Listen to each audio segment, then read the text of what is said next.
అందరికీ నమస్కారం.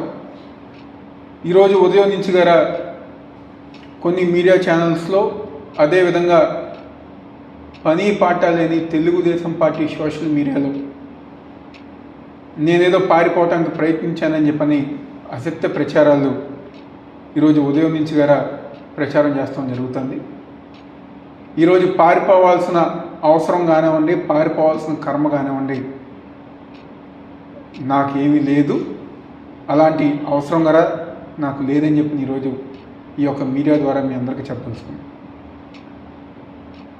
దాదాపుగా 2 నెలల నుంచి విజయవాడలో మా కార్యాలయంలో కానివ్వండి, మా వైఎస్ఆర్ కాంగ్రెస్ పార్టీ ఆఫీస్ కార్యాలయంలో కానివ్వండి, తూర్పు నియోజక ప్రజానికానికి కానివ్వండి 24 గంటలు అందుబాటులో ఉంది.